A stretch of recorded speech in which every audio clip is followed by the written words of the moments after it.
Hello बच्चों, कैसे हो आप लोग सब। आज हम लोग जो है केमिस्ट्री का जो चैप्टर है ना, periodic table, periodic properties of elements, वो शुरू करते हैं। और इसमें भी जो है हम लोग जो एक्स वाई जेड टाइप के जो एबीसी वाले क्वेश्चन आते हैं ना, टेबल बना के पूछते हैं, वो हम लोग करते हैं। उसमें क्या प्रॉपर्टीज आपको अच्छे से पता होनी चाहिए। तो डायरेक्टली हम लोग क्वेश्चंस करते हैं, उसमें से हम लोग जो है कैसी प्रॉपर्टीज वेरी करती है वो सब सीखेंगे। Okay, so let's go. ये क्वेश्चन मैंने लिखा हुआ है, answer the following questions with the help of part of the periodic table. ये पीरियोडिक टेबल का एक पार्ट हमने यहाँ पे लिखा हुआ है। मैं आपको एक्सप्लेन करता हूँ। ये एक ग्रुप नंबर है, 1 फर्स्ट ग्रुप, सेकंड ग्रुप, उसके बाद 3 से लेकर के जो 12 तक का जो है वो ट्रांजिशन एलिमेंट आता है, उसको हटा दिया है। फिर पी ब्लॉक का 13 ग्रुप है ना, ये आपका एस ब्लॉक फॉर्म करता है। अगर आपको पता है वो तो ठीक है। ये एस ब्लॉक है और ये पूरा जो है ये पी ब्लॉक है यहां तक।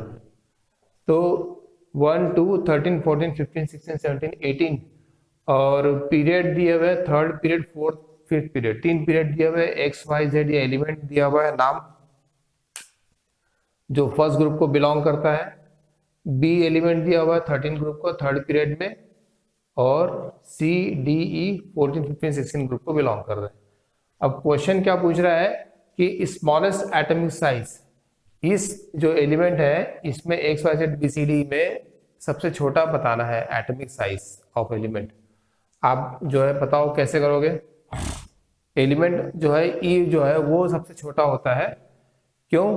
क्योंकि जो एटम होता है, ये एटम का न्यूक्लियस हो गया, ये एटम का जो है ये न्यूक्लियस हो गया। अब पहला जो शेल अप होता है उसमें सिर्फ 2 इलेक्ट्रॉन होते हैं, सेकंड शेल में 8 इलेक्ट्रॉन, थर्ड शेल में 8 इलेक्ट्रॉन होते हैं। मैक्सिमम नंबर ऑफ इलेक्ट्रॉन जो हो सकते हैं वो 2n² फार्मूला होता है।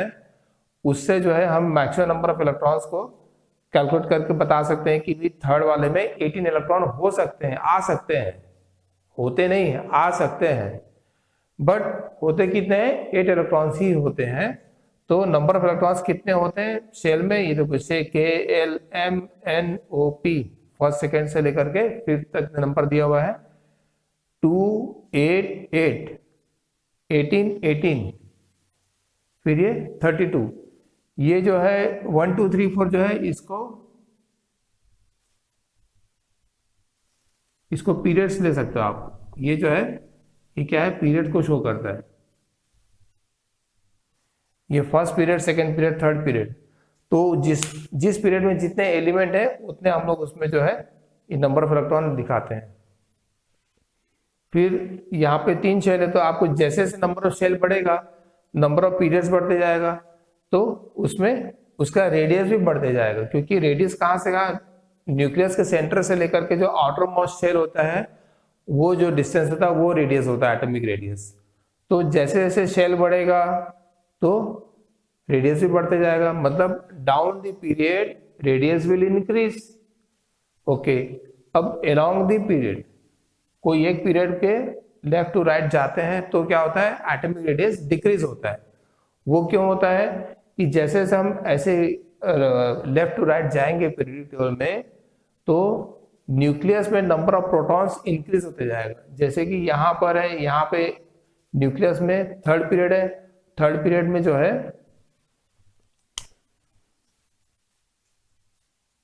थर्ड पीरियड में 3 शेल होंगे, के एल एम।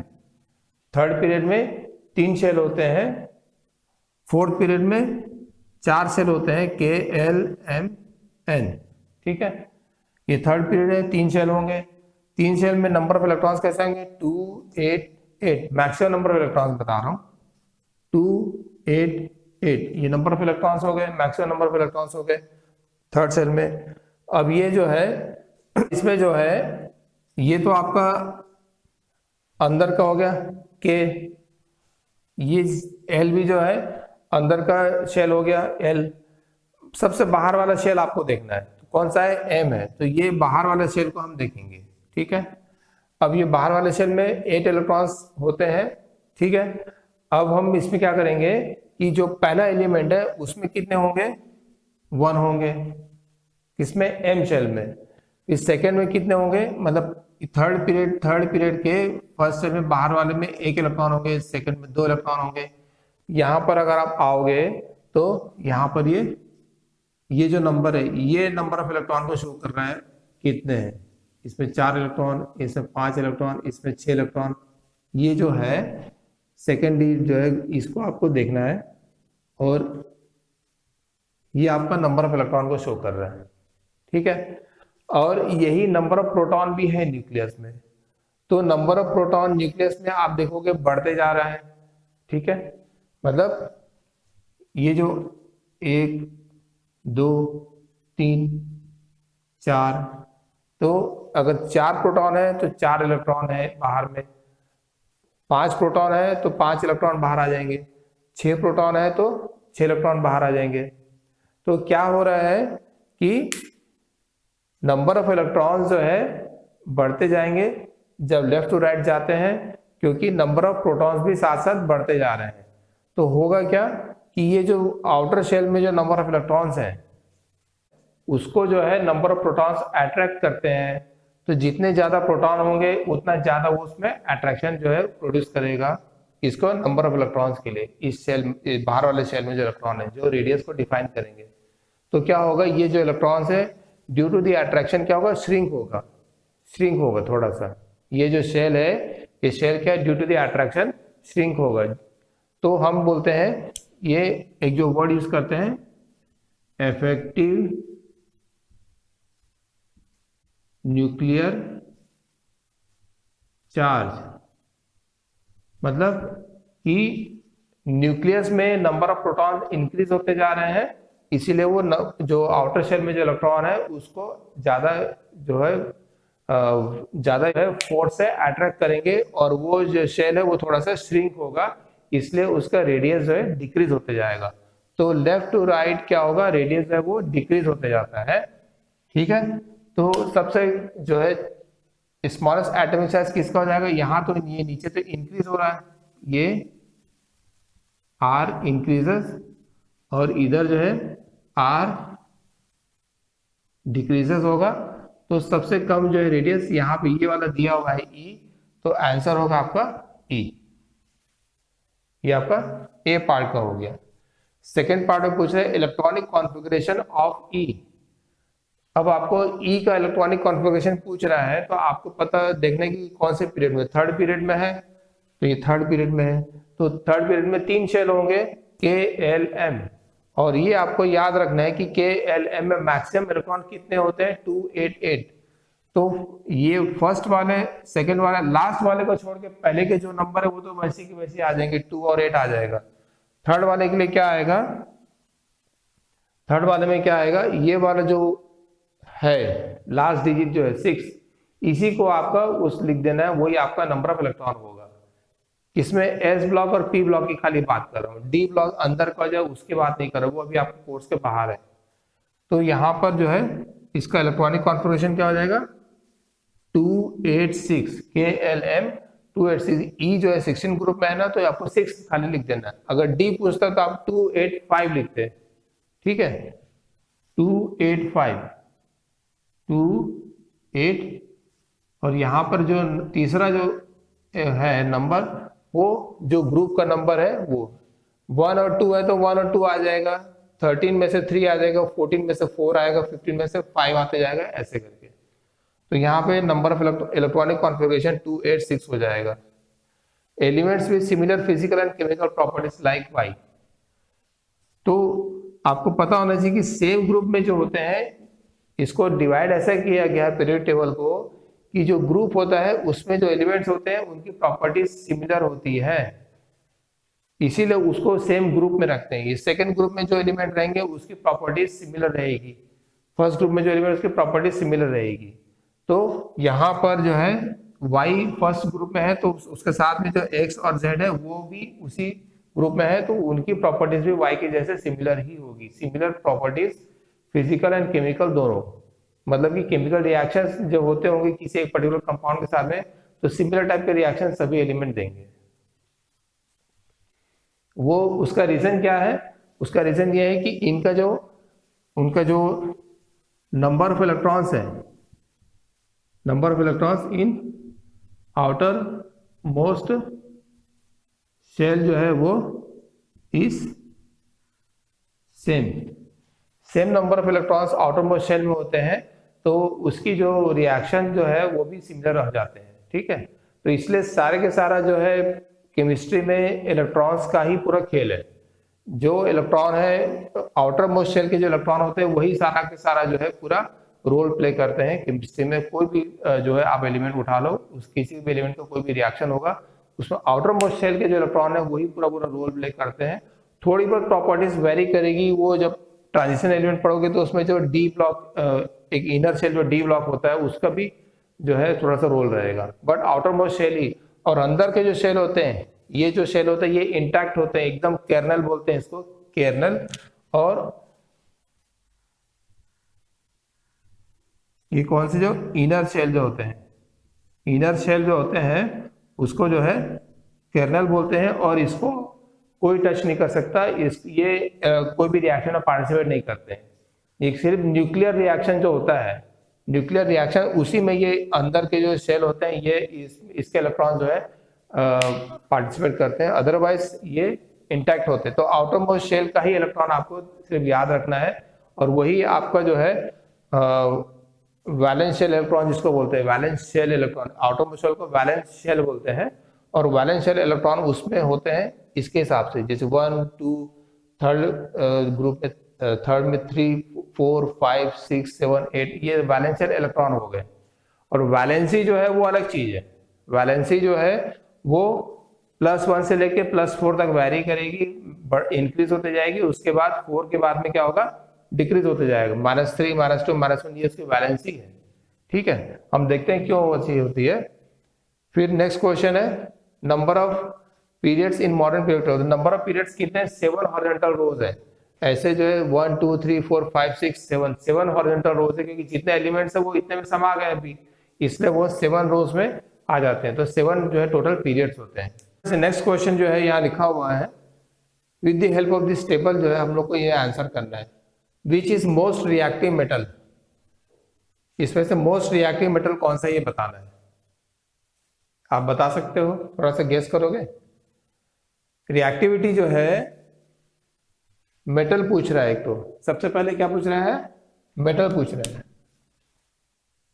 मेटल।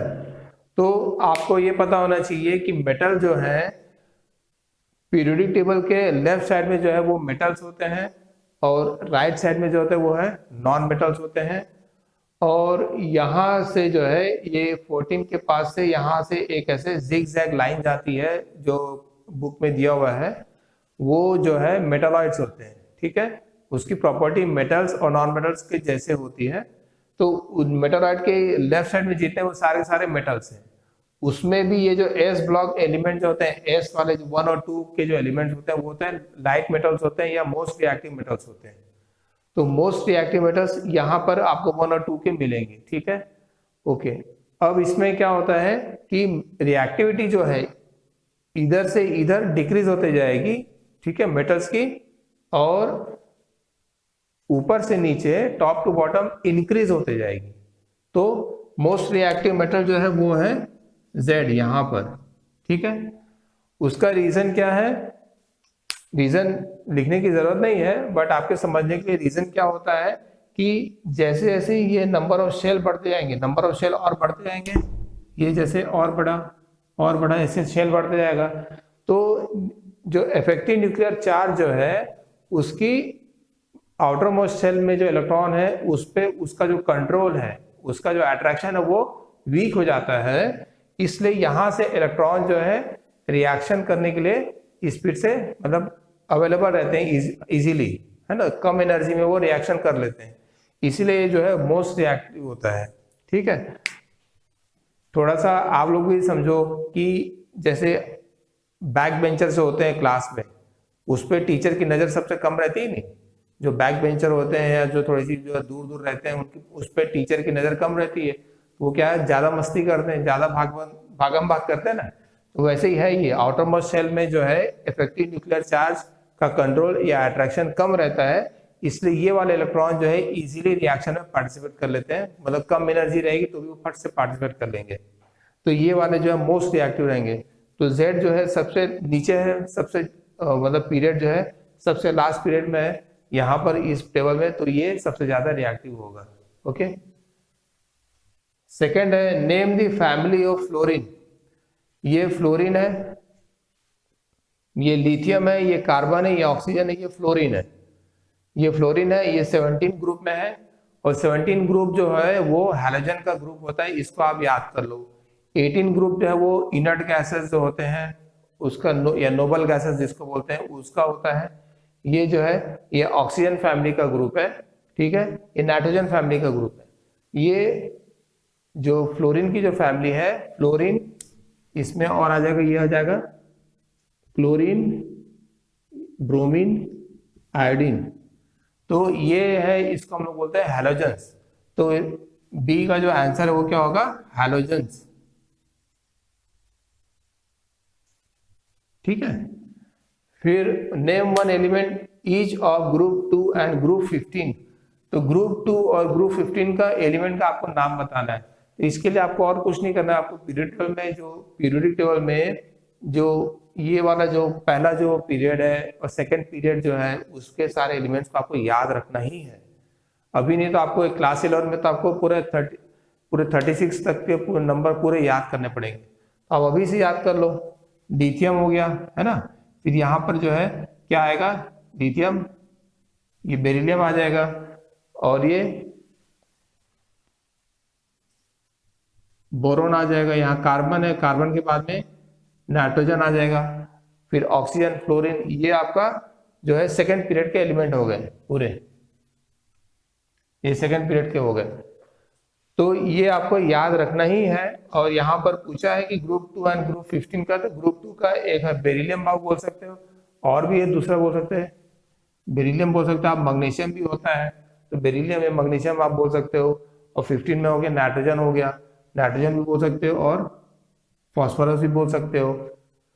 ये पी है, ये फॉस्फोरस का पी है, ये पी, अभी पी अल्फाबेट जो है एबीसीडी का वो पी क्यू आर टी यहाँ पे जैसे सिंबॉलिकली दिया हुआ है। और ये जो मैं बता रहा हूँ ये फॉस्फोरस जो एलिमेंट है उसका पी है ये, ठीक है, नाइट्रोजन, फॉस्फोरस ये है। और ये वाला जो है लिथियम, कार्बन, ऑक्सीजन, फ्लोरीन। तो ये क्वेश्चन में दिया हुआ है, ये आपका जो है इंग्लिश के अल्फाबेट है एक्स वाई जेड और पी क्यू आर टी, ये सब क्या है, अल्फाबेट्स है। तो इसको जो है उसमें कंफ्यूज नहीं करना है। तो आप उसमें जो है आंसर, आप कोई भी आंसर दे सकते हो, मैग्नीशियम बोल लो और नाइट्रोजन बोल लो।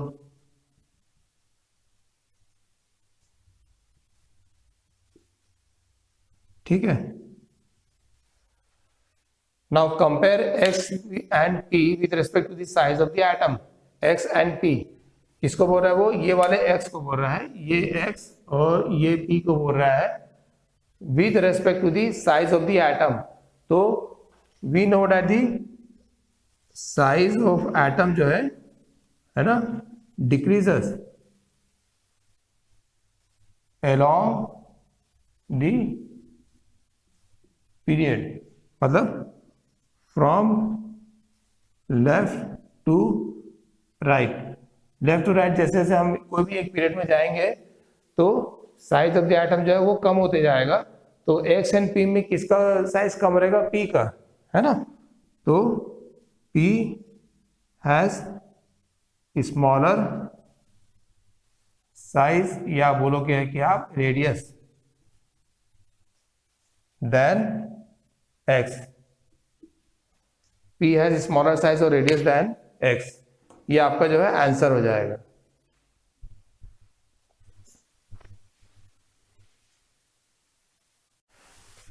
तो स्टूडेंट्स एक नेक्स्ट क्वेश्चन मैंने लिखा है बोर्ड में।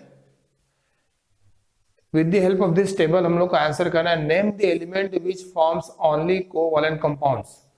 कोवैलेंट कंपाउंड खाली फॉर्म करता है, मतलब कि और कोई दूसरा कंपाउंड फॉर्म नहीं करते, जैसे आयनिक कंपाउंड है वो फॉर्म नहीं करता है।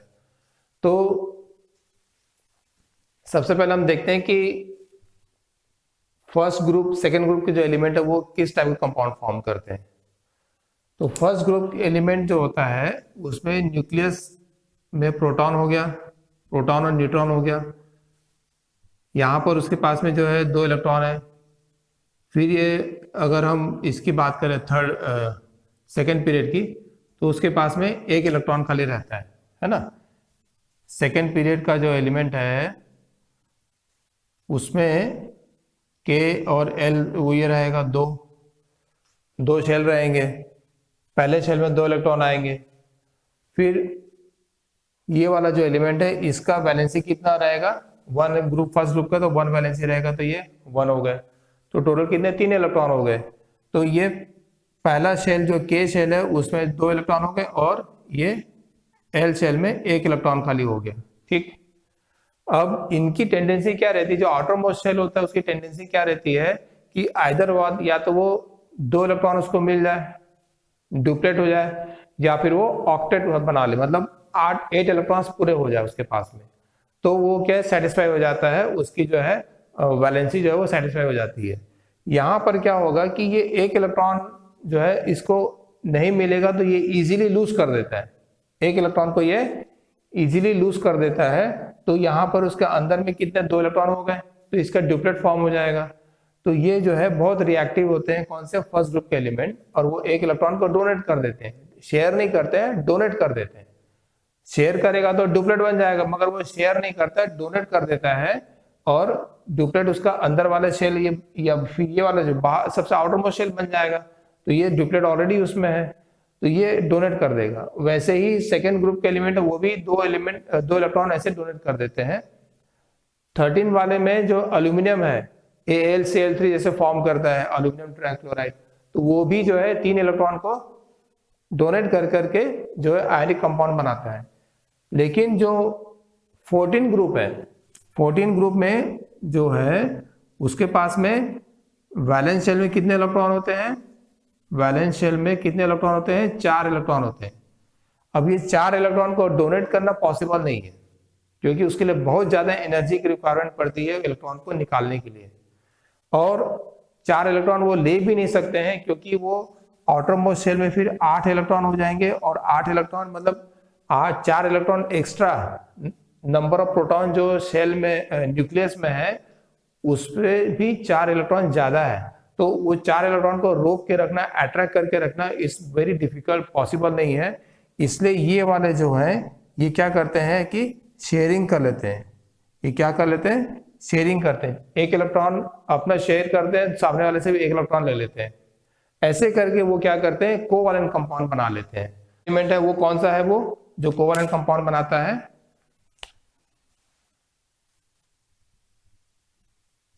कार्बन। कार्बन जो है वो कोवैलेंट कंपाउंड बनाता है, और बहुत ज्यादा सारे के सारे ऑर्गेनिक कंपाउंड देखोगे तो सब कार्बन से ही बने हुए हैं। हमारी आपकी जो बॉडी है पूरी पूरी कार्बन से बनी हुई है, ठीक है। जितने भी ऑर्गेनिक मटेरियल सारे के सारे कार्बन से बने हुए हैं। तो कार्बन ही है जो कोवैलेंट कंपाउंड बनाता है, सिर्फ और सिर्फ। तो यहां पर क्या है, यहां पे तो कुछ दिया हुआ नहीं है, ये वाला एलिमेंट दिया हुआ है, तो इसका आंसर क्या हो जाएगा,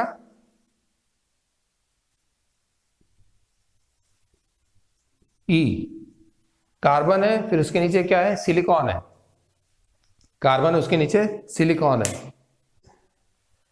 फिर नेक्स्ट क्वेश्चन है, name the element which is metal with valency 3। अब ये अगेन मैं फिर आपको बता रहा हूं कि वैलेंसी पूछा, वो यहां पर क्या है वर्ड वैलेंसी। तो वैलेंसी जो होती है वो इंक्रीज होगी फिर डिक्रीज होते जाएगी। तो यहां पर जो है name the element which is metal, तो पहले क्या तो है मेटल होना चाहिए। तो मेटल आप अभी रफली अगर आपको नहीं पता है तो इसके इधर के सारे मेटल होते हैं, ठीक है। तो 14 के इधर के मेटल होते थे, मेटल विद वैलेंसी 3। तो यहाँ पर ये वाला जो है 13 नंबर जो है ये इसकी वैलेंसी जो है 3 होती है, कितनी, +3। +3 मतलब कि 3 इलेक्ट्रॉन है उसके वैलेंस शेल में, it has 3 electrons in the valence shell.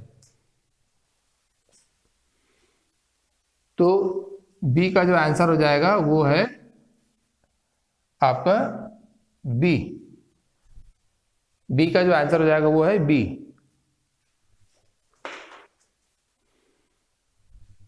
उसके बाद थर्ड क्वेश्चन है name a non metal with valency 3। अब नॉन मेटल कौन हो गए? 14 के इधर आप चले जाना। 14 अभी रफली आपको मेटलॉइड अगर याद नहीं है तो आप 14 जो ग्रुप है उसको बॉर्डर लाइन ले लो, उसके इधर सब मेटल्स है और ये जो है नॉन मेटल्स हो गए, ठीक है। और इसका एक और नाम है लाइट मेटल्स बोलते हैं इसको। ये जो है नॉन मेटल्स हो गए। अब नॉन मेटल्स में हमको वैलेंसी 3 चाहिए, तो हम क्या करेंगे, ये जो ग्रुप नंबर है 16, 17, 18, इसका जो लास्ट डिजिट है उसको आपको ले लो। पहले तो 6 को ले लो सपोज। अब 6 को क्या करो, आपको 8 में से माइनस करो, तो क्या मिला, 6 को 8 में से माइनस करो, क्या मिलेगा, 2 मिलेगा। तो आपका जो वैलेंसी क्या हो जाएगी, -2 हो जाएगी। ये 18 ग्रुप का वैलेंसी 0 है, ये 17 ग्रुप की वैलेंसी -1 है, फिर 16 ग्रुप की वैलेंसी 8 - 6 -2 है, फिर 15 ग्रुप की वैलेंसी जो है वो -3 है, ठीक है। तो यहां पर हमको पूछ रहा है कि name the non metal with valency 3। तो नॉन मेटल जो है इधर क्या हो गए, 8 - 5 करोगे या 18 - 15 कर दो तो भी चलेगा। 18 - 15 कर दो, 18 - 16 कर दो, तो 18 - 15 करोगे तो क्या मिलेगा आपको, 3 मिलेगा। तो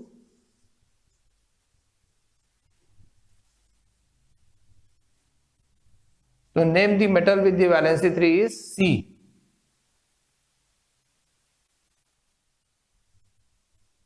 ये कार्बन नहीं है ना, ये सी अल्फाबेट है। सी जो भी एलिमेंट होगा उसकी वैलेंसी जो है -3 है, और यहां पर ये नाइट्रोजन होता है ना, ये जो होता है ये नाइट्रोजन है ये। फिर family name of element D and F. D and F क्या है, ये सबसे लास्ट वाला है। तो मैंने आपको बताया था ये इनर्ट गैस होते हैं या नोबल गैसेस बोलते हैं, है ना। इसको क्या बोलते हैं, नोबल गैसेस या इनर्ट गैस, ठीक है। तो ये इस टाइप से जो है क्वेश्चन रहेगा। जो बेसिक प्रॉपर्टी है उसको आपको कहीं पे लिख करके याद करोगे तो ज्यादा अच्छा रहेगा। पहले आप, जैसे मैं आपको बताया हूँ लेक्चर में, आप उसको थोड़ा सा पॉज करके उसको नोट कर लो और फिर उसको याद कर लो, तो आपको सारे क्वेश्चंस आएंगे ना वो लगभग पूरे पूरे बन जाएंगे।